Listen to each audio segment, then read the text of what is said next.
So I bet you didn't think we'd come back to this franchise so quickly. Hello everyone, and welcome to Let's Play Super Mario RPG The Legend of the Seven Stars.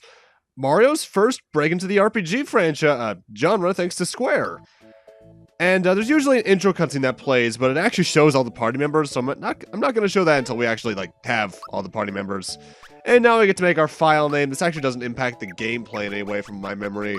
So let's see, yeah, this is good. This is different. Perfect. And let's get right on into the plot.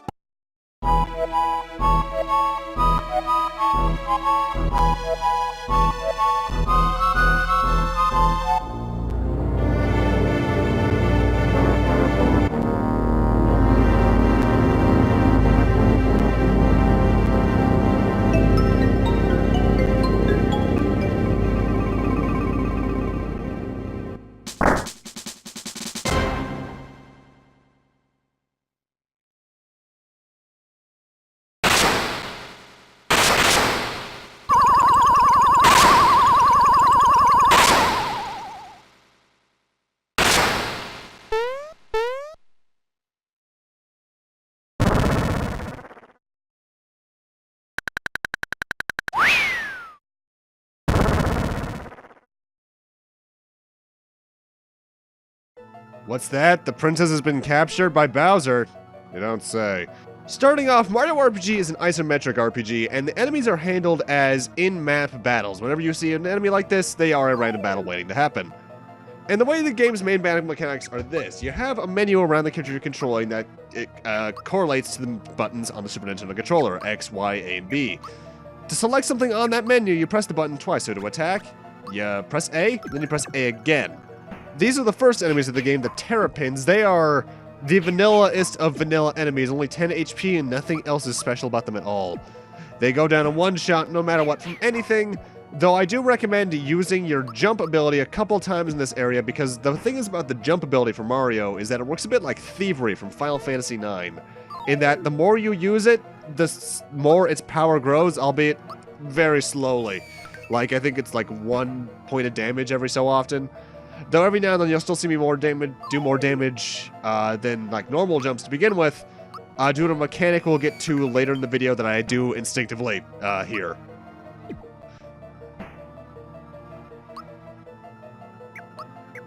Now, the thing is with this game is that we're seeing a lot of Terrapin battles at this point, but that's just because I want to get the mechanics out of the way. Starting from part 2 onwards, basically every repeat battle is going to be edited out, as usual for my RPG LPs. Oh, geez, 4 Terrapins. Bowser, you're making me feel special. You're sending all your guys after me at once. Also, as you can see, Terrapins don't really have any damage behind them. Your HP is obviously displayed on the top left, by the way.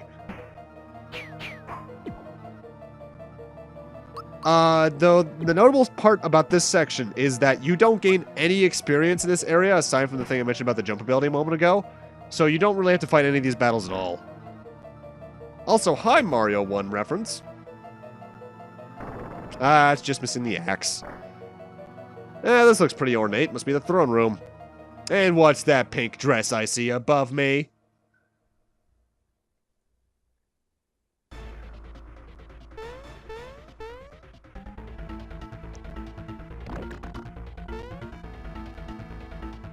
Alright, big guy, let's go.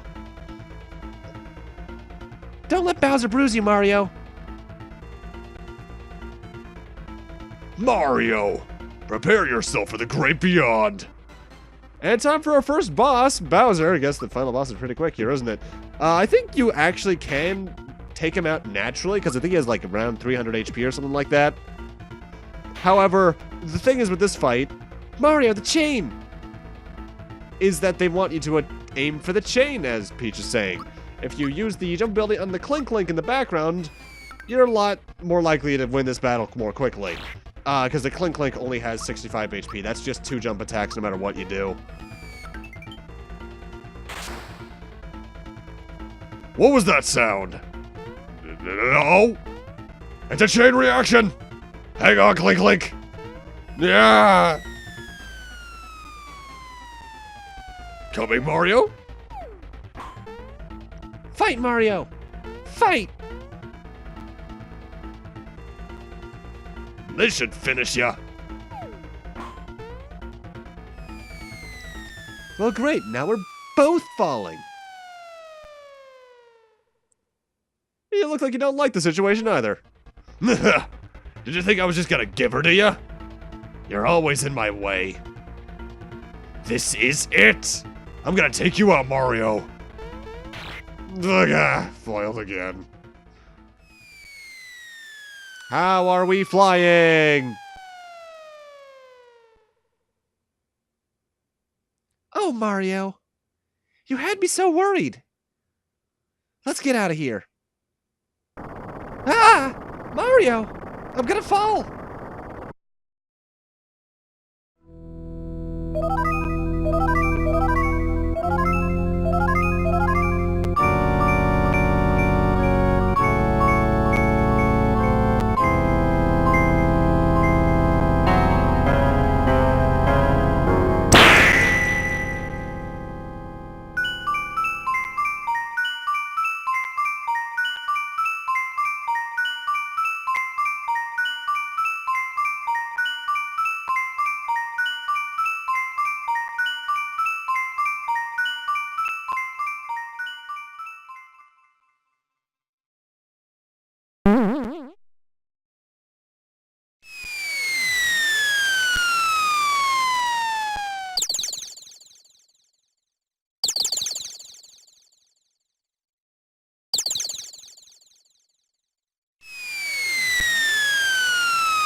Mario? Lots of people use something called a door to go in and out of their houses. Anyway, I came by to pick up Peach since she's a bit late. The game calls her Toadstool, by the way, but it's Peach to me at this point. And we're kind of stuck on something, but thankfully we can just jump off. And before we leave our house, let's actually investigate this mushroom lamp to use our bed as a free in. Your HP and your FP, which is essentially your magic points for things like jump, is restored. Hey, I thought the princess was here with you, Mario. So where is she? Mario? What's with the silent treatment? That implies Mario talks. You're not telling me something. It's Bowser again, isn't it? Oh no, here we go again. Mario, would you please bring her back like you always do? Mario, you're forgetting something. Come with me and I'll show you. Before you start off, it's best to jump up on these boxes and save as often as possible. In case of emergency, you can always start over from the last place you saved. Thanks, I know I'll save later. Come on, man, it's at my own house. And this is how the world map works in Mario RPG. You have several sectors of the overall world that lead into each other, like this leads to Bowser's Keep. And each one has little, like, checkpoints indicating separate areas within that sub-area.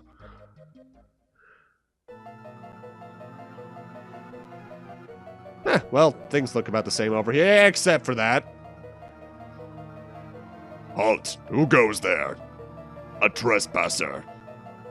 This castle now belongs to us, the Smithy Gang. It's our first step towards taking over this world. And if it weren't for nosy characters like you, we'd practically own this world. So let's see you deal with this.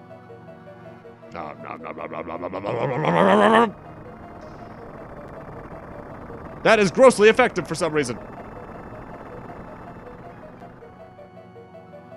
Well, shit. No getting back over there easily now. So, I guess we can just go report to Toad, tell him the game's over, because there's no way to get back there. Why are you in my house? You're back so soon! Did you forget something? No? What happened then? You see, that? The bridge to Bowser's Keep is out now. Just wonderful. We must inform the Chancellor of Mushroom Kingdom at once. Let's go, Mario. Also, I swear this is the only Toad in this game I'm doing this voice for. Because, God, my throat cannot take that. Oops, excuse me. Oh, that bump on your head reduced your HP level. One of Mushroom Kingdom's famous items that'll perk you right back up. And we get a mushroom, which is essentially the standard potion, about 30 HP recovery. I do know how to use items, I'll talk about that later on.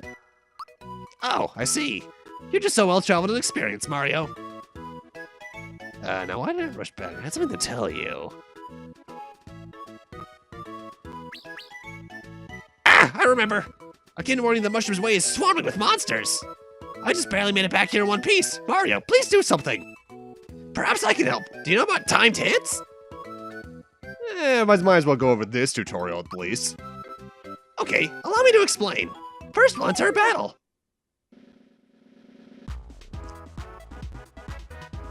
First, push A. So we need to do a standard attack here. Let's target you. 17 damage, okay. Push A again to attack. So essentially, this. Wait a second. Hit A again here. Good timing. When successful, your attack changes and damage increases. Hit A prior to attack too. Good timing. This can help you decrease the amount of damage done to you. It won't always work though. There's various ratios that go into this, I'll go over that in a moment. Now try a special strike. As he's going over, even your special skills, which are essentially magic, have timed hits. Push Y here. However, you need to press the respective button for it. Your attack will be more powerful. Learn special skills as you gain experience. They're on the menu. Read about them, okay? More about what he means by that later.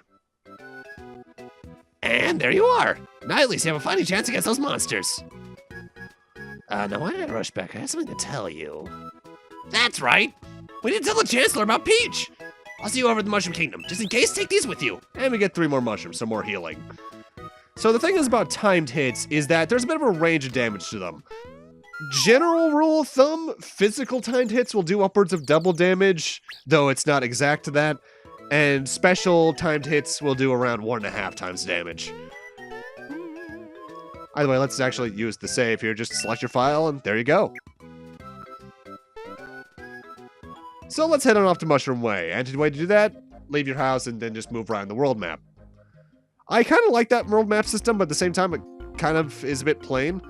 So let's go over the menu. Item is fairly self-explanatory. Select an item, you can choose a person to use it on. Status goes over your stats and such, including like what experience your next level is. Special not only tells you when you learn your next special, it'll also, if you select the specific ability, tell you what the timing is for the timed hit of it. Like in this case, right before you hit the enemy with the jump is when you do it. Equipment, we have nothing about yet, so we don't have anything to do there. And special items is just your key items. Though a little weird thing as well. If you press L and R while in the menu, and then while press and hold them, you can actually change the direction of how the menu in the background moves. I don't know what the point of this is. In fact, I don't really have a preferred direction for it, because I generally am not looking at the background, I'm looking at what's in front of it. So, that's a bit weird. Either way, time for our first actual encounter against Goombas. 16 HP, and the way that their timing works is that, as Toad said, if they don't miss at least, right before they bite you, but they can also shoot a bit of a spike at you. And I'm a bit iffy on the timing for that. I want to say it's either right before the impact or right before they shoot it. And we got more Goombas. Just because, gotta get the mechanics in there somehow, right? Though notable, there is a chance, and we'll see this later on, of an enemy dropping an item after battle. And I don't mean like coins, because enemies do drop coins after battle, though I don't think Goombas drop any by default. And coins are obviously going to be the game's currency system. I mean, it's Mario after all. Goombas also only have 1 experience point to give you, so at this point you're going to start actually earning that.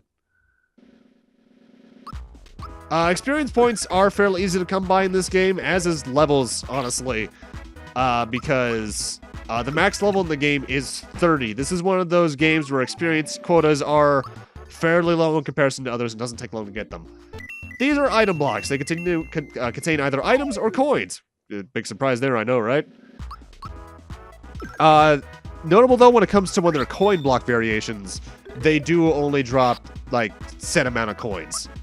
Either way, what I just got there is the item I was talking about from killing an enemy. Sometimes they can drop an HP max, an attack up, a defense up, item like that. That'll just top your stats up around. There's a special one we'll see later on that I'll go over when we get to it. Either way, time for our next enemy, the Sky Troopa. 10 HP, and they actually have a weakness to jump elemental attacks. Because the thing is about this, well, first, they actually drop money.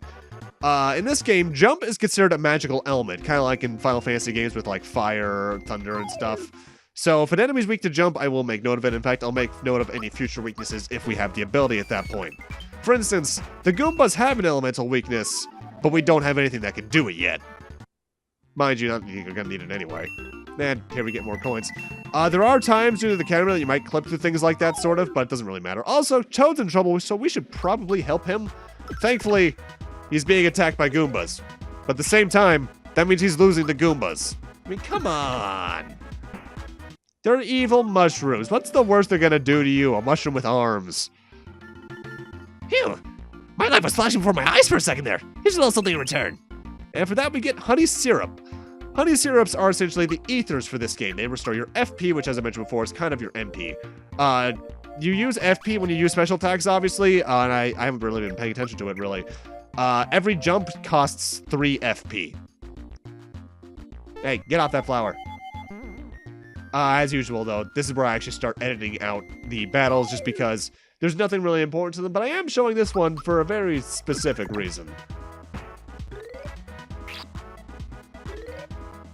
Now, the thing is with defense when it comes to I guess it's not time hits, it gets more of a time block. Hello, another HP max.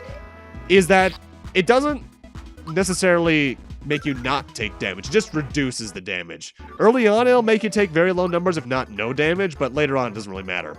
But now we've reached level 2. The way levels work in this game is that when you reach the experience threshold, you get general stat-ups like here, and the stats are fairly self-explanatory. HP, attack, defense, magic, attack, and defense. If you played RPGs, you know what all those mean. But then you get to choose a bonus to what stat gets an even higher boost. Power is your attack and defense, HP is self-explanatory, and the S, which is the star on the right, is your magic, attack, and defense. However, the thing is with these boosts is that there's always one that gets more than the other in a bit of a rotation. For instance, right now, magic, attack, and defense get a slightly better boost than HP or power. Because of this, there's actually a bit of a rotation going on. So like in this case, I think it's going to go star, power, HP for Mario, so on and so forth. And I do actually have a grid noted out on paper over here of what to give what characters at what level.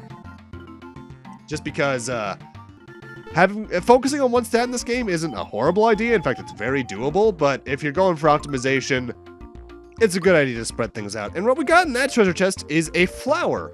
Finding flowers in chests raises your max FP by 1. You're not stuck with 10 for the entire game, thankfully.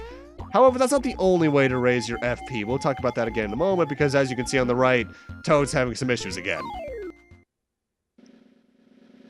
And at this point, since we're level 2, a notable thing, you can actually now very easily kill a Sky Trooper with a timed hit punch. Prior to level 2, you might have some trouble doing that. Boy, that was a close call. Here's a token of my appreciation. And we get a flower tab. Flower tabs are the thing I was talking about that allow you to raise your FP. You use it from the items menu and it raises your FP by 1, but it will also completely restore your FP. Because of this, it's actually better to save flower tabs when you're low on FP and you don't know that a mushroom, which is what that was in that chest, is there for. But that's not a standard mushroom. That was a recovery mushroom, which completely restores your party's HP and FP. And time for our next new enemy, a Spiky. Because they're spiny types, they're actually completely strong against jump. They're not immune to it, but it's just better for you to punch them in the face. 20 HP, and I think 1 experience point. I think a lot of things have experience points at this point. And that's an attack up. I believe the way it actually works is that more or less every enemy has a set flower they're going to drop like that. But in the long run, they're not needed for you to win. They're very, very random, and they can help, but there's just better ways to go about things. Spikies can hurt, though, especially when they're paired with paratroopers, or Sky Troopers, rather. Hey, are you looking at me? My hammer and I don't like you. Mario, you better be careful. He's definitely got a mean streak. This is the 3rd time I've had to save you. I really just want to walk past him, but at the same time, I'm Mario, so I'm a good Samaritan, so I have to save you anyway. I should probably heal up first, though. Now you got my hammer angry. You shouldn't have done that. Time for our first boss against the Hammer Brothers. Each Hammer Brother has 50 HP. They also give 3 experience and 10 coins. The strategy you want to go for this fight is, by the way, when you want the defense timing for them is when they're using the standard hammer attack, at least, is when they're at the apex of raising their hammer. The hammer throw, I just have to get lucky on. The strategy for this is that you want to take out one of them by just using your fists. Because when you destroy the other one, the one that's left alive will use what's called Valor Up, which raises its defense. And at that point, you want to go for the stronger attack to kill it quicker, such as Jump. Also, bosses with a lot of money get special coin drop animations, which is kind of cool looking, but at the same time, really? I think it's theoretically possible to get to level 3 by this point, because the spikies in this area actually spawn infinitely from the Lakitu. But I just have better things to do. And that's the end. Bosses in this game are going to have more strategy than normal battles, but they're still going to be easy. And for winning that battle, not only we get 20 coins, we also get a flower jar. More on that in a moment. Thanks, Mario. I was running so fast I wasn't watching where I was going. Mushroom Kingdom's just ahead. We're almost there, Mario. Hey, where'd this hammer come from? Hey, do you know what this is? It's a hammer. It has the Hammer Bros insignia on it. No one stands a chance against you when you whomp them with this. You never know, it might come in handy. Picked up a hammer. Let's get a move on. I'll see you in Mushroom Kingdom. The hammer is our first piece of equipment. It's a weapon for Mario. Whenever you have a different weapon, it changes your stats depending on the weapon, obviously, but each different type of weapon for each character has different timed hit timing. In general, it's semi-similar. Like for Mario, it's generally going to be the moment of impact, but still. Either way, the flower jar is like a flower tab, only raises your FP by 3. Any flower type item that raises your FP by more than 1, I recommend using immediately, but keep the flower tabs around for when you need a quick restore. But with that, I'm going to need to end this off here. Thank you guys for watching, and in part 2, we'll be actually heading to Mushroom Kingdom proper to see the Chancellor about all the shit that went down in the beginning of this part. See you guys then.